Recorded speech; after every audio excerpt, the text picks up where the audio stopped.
The Samsung Galaxy Z Flip 5 is certain to launch this summer when Samsung reveals the latest version of one of the best foldable phones. Let's say it right away, the Samsung Flip 5 is expected to be the biggest upgrade in the Flip series so far, with a new, much larger cover screen which you can use to handle many of your daily tasks without ever unfolding the phone. But this innovation did not just come out of nowhere. After years of an undisturbed reign in the foldable phone space, Samsung now has some competition. Phones like the Motorola Razr Plus are already out on the market with an all-screen front, pushing Samsung to innovate and to do it faster. So has Samsung responded to this new threat? And will the Galaxy Flip 5 become the best clamshell folding phone on the market, or would we have a new king on the throne? Past Galaxy Z Flip devices brought a lot to the table, delivering a compact design you can slip in your pocket and a big screen when you open up the Flip phone, plus a flex mode that lets you take photos and hold video calls hands-free. But as much as there is to like about the Galaxy Flip 4, the current model has its share of flaws, especially where battery life and camera quality are concerned. The Flip 5 will be Samsung's chance to address those issues. The one element that Samsung is said to have changed in the Flip 5 happens to be probably the most crucial in the flip phone space. It's the hinge.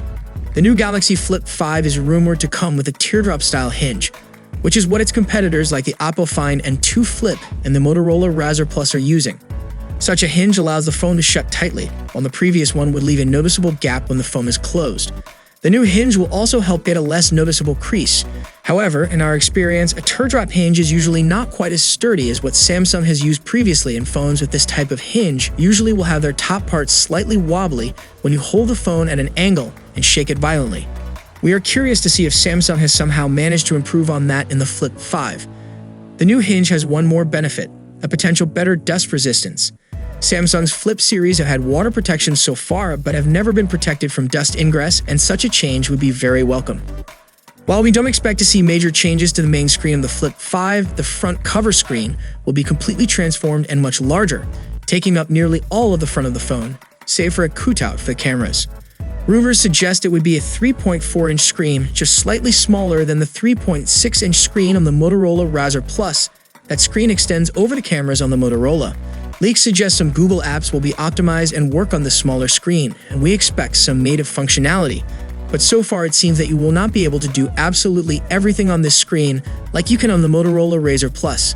Note the notch in the cover display to accommodate the phone's exterior cameras. Ross Young claims that the Z Flip 5 will be available in at least 8 colors at launch: blue, green, platinum, yellow, beige, gray, light green, and light pink. We've had another seemingly official look at the Galaxy Flip 5's design thanks to this leak. It shows off the new display and a couple of possible uses for it too. A subsequent leak shows the device with the same design alongside other devices Samsung will apparently show off at Unpacked. While the screen and hinge are new, we don't expect any groundbreaking changes to the camera system on the upcoming device. We're hoping for a more significant camera upgrade for the Flip 5. That's because the cameras on the Flip 4 were only marginally better than those on the Flip 3. Not that the cameras was terrible, but there's an awful lot of room for improvement. The phone will come with a dual main camera system consisting of a wide and an ultra-wide shooter, and there will also be a selfie camera on the main screen. But as with previous foldables, you will also be able to take selfies using the main cameras and get better quality images. All modern-day Flip phones that we have tested come with 2 cameras, and so far we have not seen a dedicated zoom lens on a clamshell-style folding phone. So maybe that's something we could see in a future generation, but not on the Flip 5. Unfortunately, initial camera rumors aren't promising. Leaker Yoj Brar tips the new Galaxy Z Flip to have a pair of 12 megapixels rear cameras for both the main and ultra-wide lenses. These would match the megapixels offered by the Galaxy Flip 4.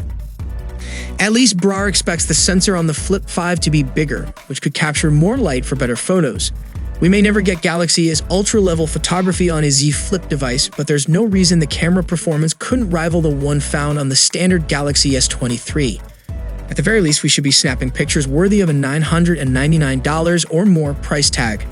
If Samsung wants to charge premium prices for its foldables, then it's going to need to offer premium photography performance to go with it. Samsung is rumored to bring the latest Snapdragon 8 Gen 2 chip on the Galaxy Flip 5, and this would make Samsung's new flip phone the absolute champ when it comes to performance and speeds. Rivals from Motorola and Oppo only use the older Snapdragon 8 Plus Gen 1 processor, a fine high-end chip but a bit slower than this newer SoC. Snapdragon 8 Gen 2 benchmarks were good, but the Samsung Galaxy S23 Ultra benchmarks turned out to be even better. And the good news, according to alleged benchmarks for the Z Flip 5, Samsung's upcoming foldable could outperform even the Galaxy S23 Ultra on Geekbench. Sammobile also claims that the device will offer UFS 4.0 storage on devices with at least 256 gigs of storage. That means users will be able to enjoy faster read/write and data transfer speeds on the 256 and 512 gigs models. Sadly, the fact 4.0 isn't available on 128 gigs storage means that particular Z Flip 5 model will likely be stuck with UFS 3.1 storage, just like the 128 gigs Galaxy S23. It's clear that the Flip 5 also needs to make a significant improvement to battery life. The Z Flip 4's battery lasted 8 hours and 33 minutes in our testing, a figure that rose to 8 hours and 57 minutes when the screen was set to 60 Hz. This year, Samsung has proven its ability to better optimize battery performance on the Galaxy S23. The phone was able to last 10 hours and 27 minutes after a 200 mAh boost to battery capacity, and it gives us hope that something similar could happen to the Flip 5. While we like to see a boost from 25 watts charging, which has been Samsung's go-to speed for far too long, we're not hopeful, certainly not after the Galaxy S23 came along with the same 25 watts wired charging speeds. The same is likely true for the 15 watts wireless charging speed. While the Galaxy Flip 4 offered a major battery boost from the Flip 3, that's still a pretty weak offering, especially considering the $999 starting price. So the most obvious upgrade to give the Galaxy Z Flip 5 is an even stronger battery life, be it from a larger battery pack or better power optimization via the Snapdragon 8 Gen 2 chip. While Samsung may not be able to completely eliminate the display crease on a foldable phone, it should be doing everything it can to minimize it. After all, a honking great bar in the middle of your screen is a big distraction and tends to ruin the aesthetic of the phone. Considering other phone makers have launched foldable devices without such obvious creases, Samsung's going to need to step up if it wants to stay in first place. Samsung has had no competition in the past few years, but now it's different. We have a new contender for the title of the best flip phone, and that is the Motorola Razr Plus. This new Razr has a slightly larger screen than the Samsung phone and a very sleek design that many will appreciate. It also feels powerful, has fast charging, and a clean software with some nice gestures. At a $1,000 price, it's also not terribly expensive. We are yet to see if the Galaxy has a fully functional front screen as the Motorola, and you should also wait for our comparison of the cameras where Samsung still is expected to have the upper hand. So what do you guys think about the upcoming Galaxy Flip lineup? Share your expectations below in the comments section.